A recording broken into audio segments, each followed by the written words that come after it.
உருவ வழிபாட்டில் வாசி தத்துவம். முறையாக வாசி இயங்கினால் இந்த பேரண்டமே நம்முள் தெரியும். எல்லா கோயில்களும் அதன் அடிப்படையிலே தான் இயங்குகின்றது. இதை உணர்ந்து வழிபட்டால் பலனுண்டு. சரி, வாருங்கள் உருவ தத்துவத்தை முழுமையாக அறிவோம். சபரிமலை மணிகண்டன் கோவிலில் என்ன தத்துவம் எனில், அந்த சிலையை காணும்போது அவரின் 2 கால்கள் கட்டப்பட்டிருக்கும். அதுதான் வாசி தத்துவம். அதன் உண்மை யாதெனில், கால்கள்தான் மூச்சு என்ற சுவாசமாகும். காலை ஏன் மூச்சோடு ஒப்பிடுகிறார்கள் எனில், கால் என்பது ஓட்டமுடையது, அதுபோல் மூச்சும் ஓட்டமுடையது. அத்தகைய மூச்சுக்காற்றை ஒடுக்கினால் இறைநிலையில் கலந்து யோகம் பெறலாம் என்ற தத்துவத்தை தான் வாசி என்றும் பிராணாயாமம் என்றும் அழைத்தார்கள். இதுவே ஐயப்பனின் கால் கட்டப்பட்டுள்ள தத்துவம் ஆகும். வலது மூச்சு வாங்கும்போது போகமும், அதாவது அனைத்து ஆசைகளும், இடது மூச்சு வாங்கும்போது யோகமும், அதாவது மோட்சம், மீண்டும் பிறவாமை என்ற நிலை இது நடக்கின்றது.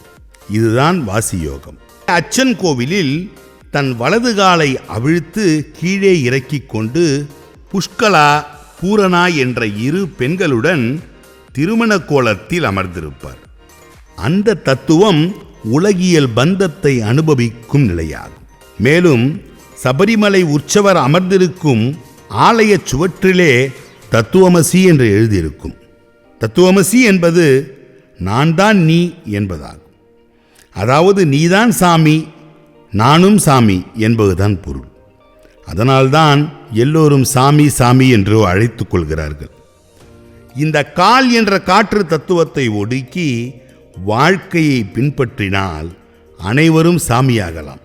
மகான்களை படிக்கும்போது எனக்கு தோணும், வள்ளல் பெருமானாரையும் அருட்தந்தையினுடைய உலக சமாதானத்தை படிக்கும்போது ஆச்சரியப்பட்டிருக்கிறேன்.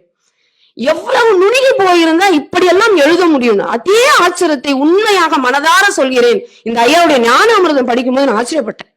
ஞான அமிர்தம். நாம் எங்கும் ஏமாறாமல் சித்த நிலை உடையவர்கள் எப்படி இருப்பர்? அறம் மூலமாகவே நம்முள் இறை உணர்வை எவ்வாறு பெறுவது? சித்தர்கள் அருளை பெறும் சூட்சும வழிகளையும், இயல்பான வாழ்விலே ஞான வாழ்வை வாழும் வழிகளையும் சித்தர்கள் சொன்னதை எளிமையான முறையில் எல்லோரும் புரிந்து கொள்ளும் வகையில் இந்நூல் படைக்கப்பட்டிருக்கிறது. நூல் உங்களுக்கு வேண்டுமா? அதற்கான அலைபேசி எண் 7397394 ஜிபே மூலம் செலுத்த 9176564723.